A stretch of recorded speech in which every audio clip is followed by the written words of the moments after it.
And Livingston are there. David Martindale's winning machine just keeps rolling on. What a story it is. And the Livy Lions.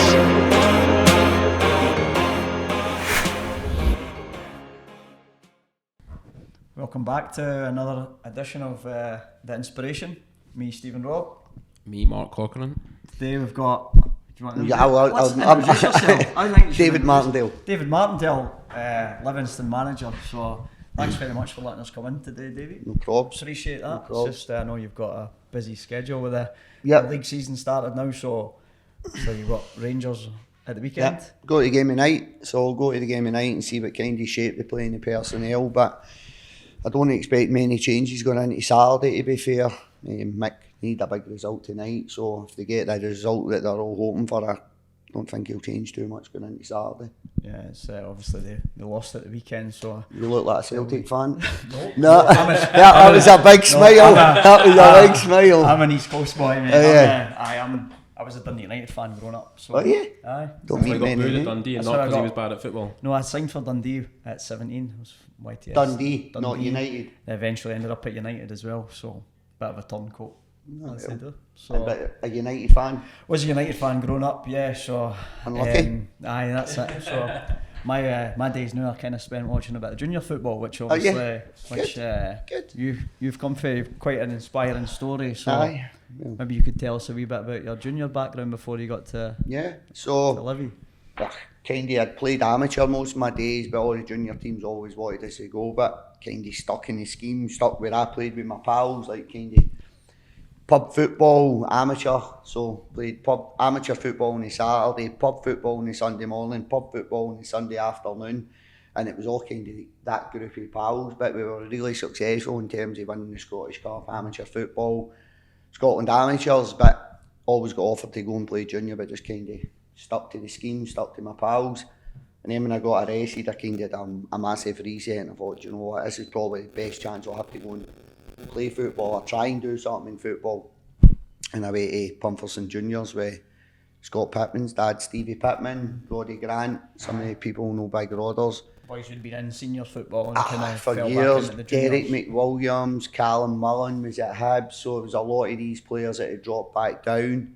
So it was actually a really, really good standard. Then when I got in prison and then when I got released, Stevie Pittman, Scott's dad, was at Broxburn, and he took me along to Broxburn as a player coach. And at Pumferson wee pits, Scott Pittman used to run about the park at half time when we were in between half time. He's running about in the park, and then you go back at Broxburn and he's suddenly running about on the park with me as a centre mid. So I said it before. What's the age gap between that?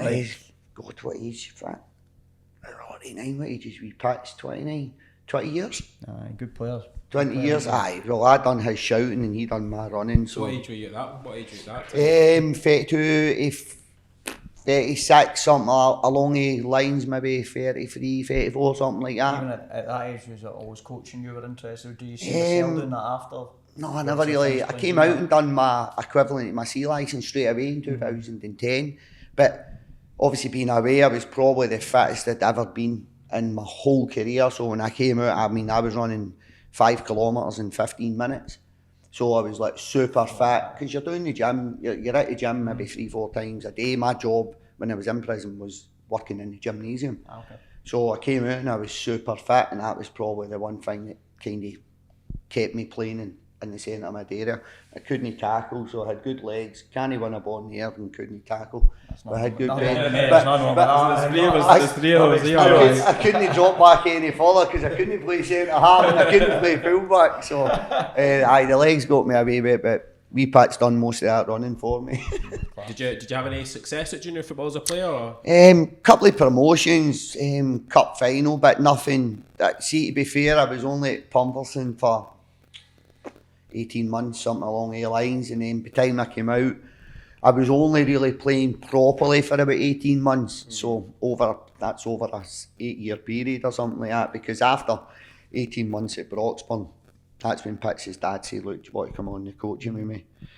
And what that basically meant was, Davey, can you put out every fire that I start? Pitts' dad, honestly, he's some guy.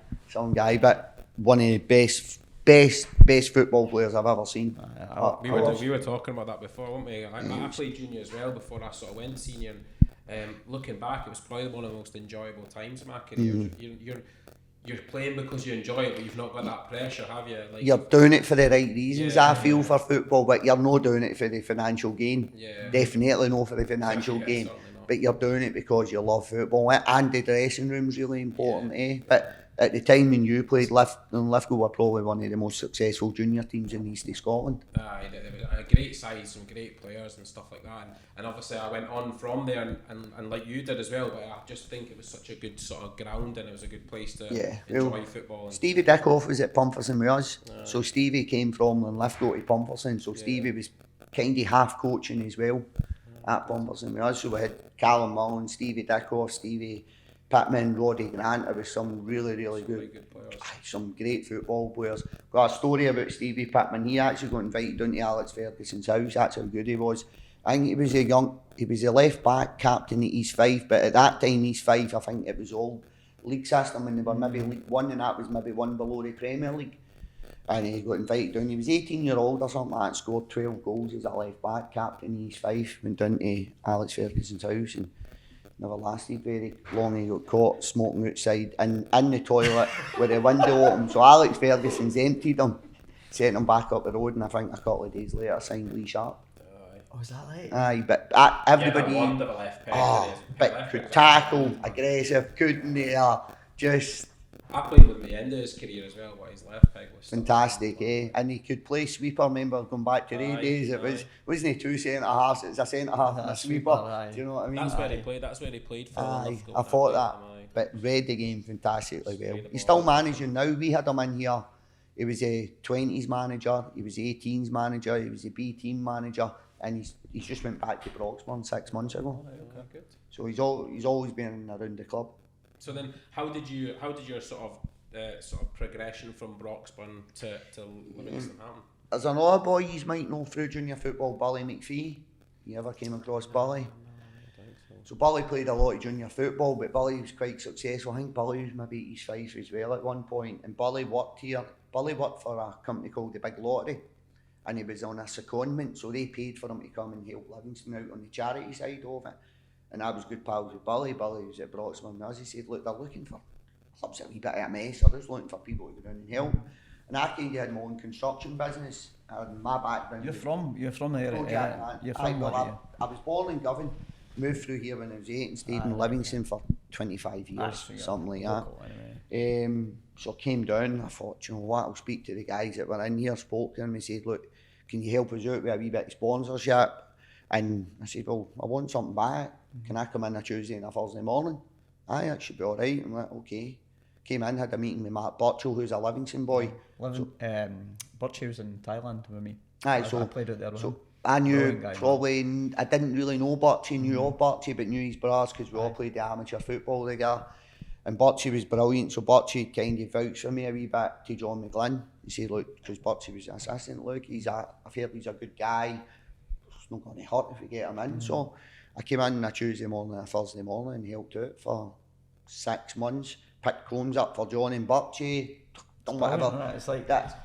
It's a little bit just getting a foot in the door somewhere. I think that's quite inspirational. Did you see at that point? Did you see you wanted to get involved, so you just kind of took that opportunity? After 6 months, I'm gonna be back to Broxburn. See, to be fair, when I look back at the job at Burchie and John done under the circumstances, like people don't understand. Like they maybe what you see on the parts, 10% of what's actually going on at the club behind the scenes. Place was a wee bit of a shambles. I put the bottom floor down, fixed signs, fixed roof, just done loads of stuff like that.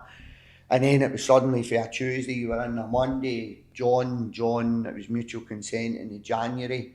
Burchie took the job and brought David Hopkin in. I just got on really well with Burchie and Hoppy. And he was in nearly 4 days a week, and I'm sitting on the bench on a Saturday helping out with warm-ups, doing the strikers drills at the end. When I say that, laying the ball for the strikers, stuff like that. And then see at that time you're still treating it. It's almost like junior football a wee bit. It's like you're just going in and like you're doing it for the love of it. I came in expecting, God, this is going to be such an eye opener for me, and I found it the opposite. I found kind of what we'd done at junior clubs a lot better. The structure was a lot better, the changing room was a lot better, and I don't mean that in terms of the players' characters, just the camaraderie that was around the place, how we ran a changing room with Broxburn. We were all there for the right reasons, and so many players that I had played with throughout my career, I'm going, they could play here all day long, like without being funny. The amount of decent players that I've seen that have no made it, probably people like myself, you've not had the discipline, the maturity, but you've had the ability. How many of them have you seen? I think that's the difference between going for the junior to the senior, because I watch a lot of junior football at the weekend. I like going to watch East Craigie up in Dundee, and they got the Scottish Cup semi-final last year, and just watch it, I'm like, it's just fine margins. There's a wee striker there, I'm like, why is he not playing senior? No, it's definitely no ability. Like, I remember one of the best players that I've played with personally is Chris Kingy, you remember him? Did you play with Breaker?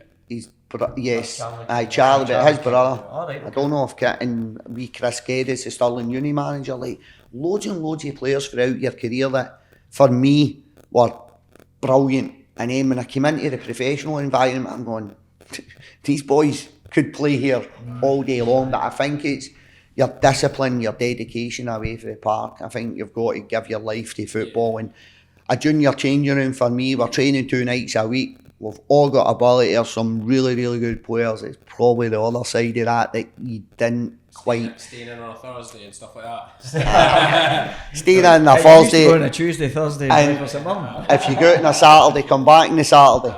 Like, just things like that, you're probably... The discipline's massively missing. Like, so when I played junior, I was in the gym 4 days a week and I was training 2 days a week. You came in here, it was training 4 days a week, gym 2 days a week. Do you know what I mean? There wasn't a hell of a lot of a difference in terms of that.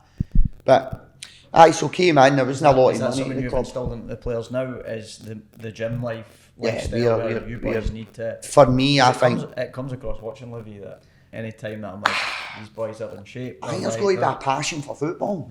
Like, they're not here for money, right? They're definitely not here for money. So you're attracting a certain type of character. You're giving boys a chance. So they're all here. They've all got a passion to go on and do well. Whereas if we were sitting paying 15 grand a week and the boy wasn't in the team, he's not on the match day squads, I'm not so sure the appetite's quite there. So they're sitting there, they could go and earn money being a roofer, a plumber, a joiner, or probably anywhere else. So everybody that comes into the club's here for the right reasons, a wee bit like a dressing room at the juniors. You're there for the love of the game, the passion of the game. For me, football's evolving, and again, I probably didn't realise that. I got a wee bit more mature and learned the game. But I think you need to be an athlete now to play modern day football. And do you know what? It's a lifestyle. It's not something you can choose to do sometimes. Like I would, at juniors, maybe to a couple of bad defeats, you'd stay in for 3-4 weeks and think, right, I need to stay in, I need to get fat. You win a couple of games, you're back out the door. So even it's not... I'd say back in the day, the seniors were like that as well. It was a drinking culture. It was a drinking culture, it was a gambling culture, But and a drinking even culture. when you go back to, like, I'll use Rangers, and I think like people like Coisty, Goff, all these pros, you've come out and said the dressing rooms were so important. A team that drinks together wins together, and that was kind of a juniors dressing room. That was it. Do you know what I mean? But I don't think that is something now. My players, unless they're doing it behind my back, it's a good chance. But we'll give them 3 or 4 opportunities throughout the season on an international break. So let's say we're Rangers away, then we're on an international break. I'll encourage them to go out on the Saturday after the game, not the Saturday that they're actually off. So we'll give them a wee bit of time off at that end, and I'll have them in training that weekend.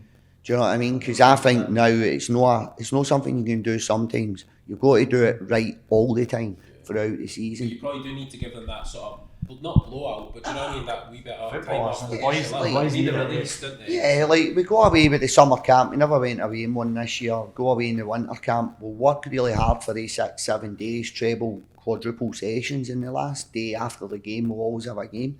You'll let the boys go out and enjoy themselves, and as long as they're back in the bus for a set time to get.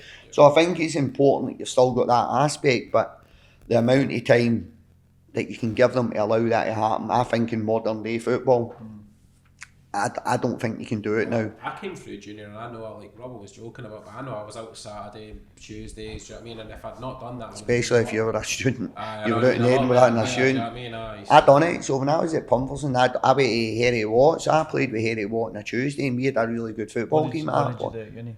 Project management, construction project management. And that's why go and play on a Tuesday in the university cups and the university leagues out with the university. Pound a drink. Missed training on a Tuesday night because I had a game.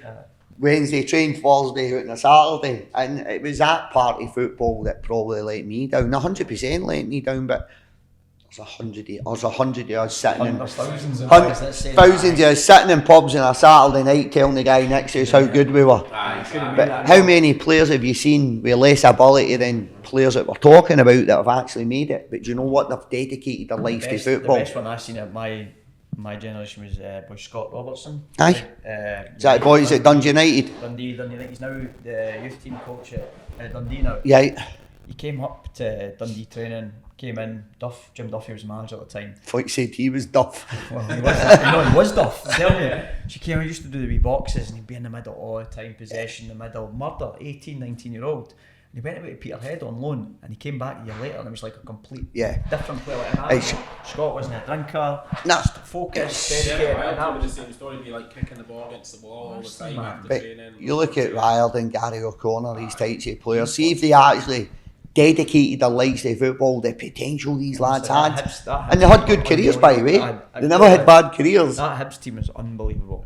But again, with a different culture, and I think it comes from the culture you set within that environment. Like, I used to, when I first came to Livingston, I'd still go on a night out with my group of pals from my juniors, whatever. I don't think I've properly been a night out for 8 years. Went out for a cup. I don't really drink coffee now, but I'll go out with the wife now and again. I've not been out with my group of friends.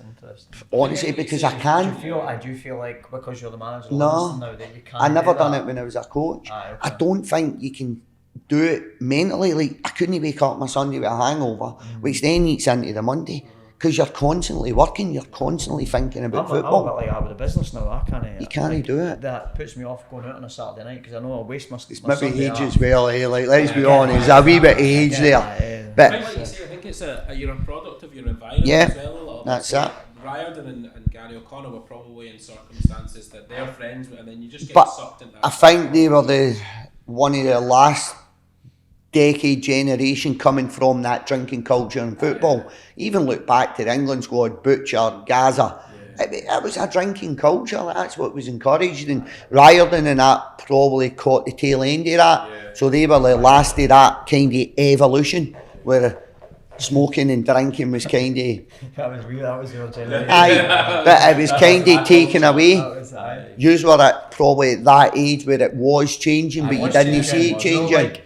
Sports science, data, piss test before training and all that. I was actually going to move on today because I saw your thing with PLZ, was it? And you talked a lot about data, and it sort of touched a sort of chord with me because our business is very data driven, what we do and how we do it. And is that something that you were always interested in, or it come along and then you've really sort of incorporated that? I think I've always been quite keen and quite innovative, not just in football, and even in construction. I was always looking for ways to be more efficient or do things better. So when I've came into football, I'm very, very similar. Like, I'd like to think I've still got a lot of old school ethics in terms of roll your sleeves up and work hard, be polite and all this type of thing. The work ethics is huge. But I'd like to think we've got that modern twist also. So you're looking for that competitive edge. How do you get that at a club with not a lot of resources? We can't go in and recruit players in £4,000, £5,000, £6,000 a week. So can we use that money elsewhere to maybe the analytics, the GPS, the sports science? Like this year we've trained for training week. Historically we would have been a Monday, Tuesday off, a Wednesday, Thursday, Friday. Now you've probably been very similar environments at that, right? But it's ingrained, that was ingrained in you. So you done a recovery on a Monday, gym on the Monday, gym on the Tuesday, something light on a Thursday, nothing on the Friday and then in. So we've kind of tweaked that this year and again trying to think about how do we get more gym time into the players. So we're on a Monday, Tuesday, Wednesday, which getting to the Wednesdays a wee bit tiring, so we've got to watch the training loads. But we can get a huge amount of information in the 3 days. They're no like giving them information on a Tuesday, they're off the Wednesday, then you're trying to drip feed it on the Thursday again. I think the boys will be buzzing when it gets to that Wednesday. Now Wednesday afternoon. Well, now it is. But do you know what? We're a wee bit more tired So the Wednesday session can be a wee bit flatter than what historically a Thursday session would be in terms of sprint distance, just as an example. But I think you're more game ready on a Saturday because you're not doing a half decent session on a Thursday. You're doing a very similar session on a Friday. But at Ross County was one of the fittest I've been. Derek Adams and was really good for that. But we maybe get a bit of a doing on a Tuesday, then you get a bit of a doing on a Thursday. Aye, you do get a wee bit. Maybe a bit heavy legged on a Saturday sometimes. You're just trying to look for marginal gains all over, whether that's through your nutrition, your hydration, your sleep, your mental intelligence, your mental capability. Like psychologists try to touch on stuff like that to give the boys a framework to how to deal with setbacks, because I've been again very vocal on that. We get in a good season, we win 33% of our games. You were very fortunate at Linlithgow, right, where you probably won 75-80% of your games. So on a Tuesday night's training, the Saturday night was good, the Tuesday night you're buzzing, Thursday becomes easier, Saturday becomes easier. But when you're losing games of football at this level, it's probably about how we relate to the defeats rather than the victories. Victories take care of themselves. So we're trying to deal with all the mental side, the mental framework. So we try and look for that. It's a very interesting way of putting it, because I'd never ever thought about it. But we were obviously at St Mirren. I played in the Premier League when you were struggling. And I felt as though my confidence was like this. I'd have one game I felt as though I played well, and you'd maybe had a game where you struggled, the team struggled, and you did as a winger. And then my confidence was down here, and I was always constantly up and down. I think in modern society we all talk about mental health, but what we're actually doing to actually help or support that. So we had a psychologist, and we've not got one this year due to the finances, but we had a psychologist in previously that would come in one day a week, and she would spend maybe 2 hours with the players, so a 30-minute session with yourself, and I'd work round all the players on a monthly basis, then we'd do a group session. So it's things like that. It's pretty normal getting beaten on Saturday. I don't mean it's pretty normal, but it's going to happen. How do we deal with it? We're going to go on a run of fixtures this year where we might not win a single point in 6 games. But see, when you isolate the season and look back, it's pretty normal. But tell yourself that after 3 defeats. So I try and manage and coach on a daily, weekly basis. I'm not really bothered about what happened against Aberdeen on Saturday. It's gone, it's done. It's like a good result. That's a good result. You got a point at him. You don't get to enjoy it, but I don't really want to enjoy it, because if I've spent too much enjoying that, I'm going to be really, really down in the defeats. There's a lot of defeats coming our way this season. It's normal. It's like that's what I say. We talk about all the time. I remember I'd come for junior football to Hamilton. I was having a torrid time, and that just not settled well. And then I came off the bench against St John's, and I took a mazy and I scored. I was high. And then 90th minute, the ball broke to the edge box, and I tried to take a couple of boys on the edge of the box. Got taken off me, whipped in. They scored, knocked us out the cup, and then that sounds like Scotland, England. And the changing room, I was devastated, mate. And then the chairman, George Fairley, came up to me at the time. He was like, "Look." George Fairley was at Bowness, wasn't he? Aye. He was a great lad, and he came up to me and he put his arm around me. He said, "Look, you got yourself too excited when you scored. You were on cloud 9 and that. You need to keep your mind clear. He's like, never get too high when things are going well, never get too low, just keep yourself level." We've taken that on the business. Again, it's like usually be seasonal, There'll be times of the month of the year where you're, oh my God. Every month. But do you know what? It's pretty normal, and I'm saying, like, when we and how we pick points up, I don't really care. As long as I'm above 10th and above coming the end of the season. So whether we're 11, 12, I'm not really bored. It's a marathon, it's not a sprint. As Livingston's the goal every year, just like, I think we've got to be, but do you aim higher? It's probably like you guys, it's a business, you're managing a project. Like, so if we're sitting 7th when match day 30 and we've got a chance to top 6, you're reassessing your objectives, but don't get away from the main objective, and the main objective is staying in the Premier League. And you guys will be turning a profit. You know what I mean? Always just say it in business. What is it? Turnover's full, profit's king. Doesn't matter what you turn over, 5, 6, 7 million. What have you made? What's your profit margin? Do you know what I mean? So it's a wee bit similar. And again, we've learned over the years. People chase turnover. Turnovers are relevant if your net profits no there. So that's brilliant. business. Like you say, you're go see, I'm coaching you guys. You're like a mentor, like See, one of the things in football, everyone tries to be sort of modern and like forward thing. Do you think like Livingston are ahead of the trend with all this sort of stuff? Probably a wee bit behind the trend, but in where we are in terms of, I'll use players we're getting from other clubs in terms of Premier League clubs. There are some fantastic clubs out there that spend a vast amount of money doing it perfect. We've brought players in from other clubs, and I said, God, I didn't think I thought Livingston was just the 3G part that got used points. Do you know what I mean? They don't actually realise what goes on a daily basis, on a weekly basis, the information, the coaching information, the video analysis, all the information I'm trying to educate, and that's what we are, we're educators. And how do I educate players? Like, I think historically, or it's maybe perceived, you're out there shouting at players. That's only a small part of it. We've done, again, you've maybe done this in your business, the insights. Have you done this with the employees? Fire a red, a green, a yellow. No.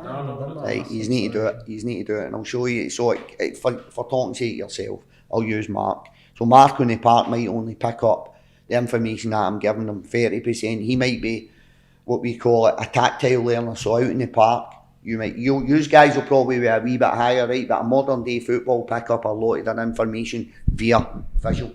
Because I've grew up in iPads, I've grew up in phones. Then you've got the audio aspect, sitting talking in my room, talking in training or talking during the video. And then you've got the tactile element, that's out in the park. But you'll be amazed at how different people's learning abilities are. So we try and deliver our coaching sessions through all the three mediums. So we're out there coaching, speaking, tactile, it's on the park, but we're also in here doing as much video as we possibly can. One boy's learning maybe that way, and the other I'm not more of a visual learner. Like, see if you say something to me, but if you show me something, and that, like, I went to uni. Who then you go to uni? You went to uni, So you go into lectures. If you went to lectures, right? But you take notes. I went in as a mature student. Now, I was in there with some younger kids that probably never took notes, and they winged it through university. I had to apply myself, or I wouldn't have got through uni. So I went into university and I used to take notes on the slides we got for that lecture. And then come the end of that 8-week period, I'd look through my highlighted notes, I would write them down, all the highlighted points, I would then turn that into a Word document, and I would read it. And I know if I'd done that 4-step process, I would pass my exam, I'd get an A. Do you know what I mean? Because I knew what I had to do to apply myself and learn for that. So I try and say, boys, take notes. Go home, watch a video, take notes. But in a male environment, because it's the men's game I'm coaching in, boys are not coming in here with notepads and taking notes. They'll get slaughtered. But why not?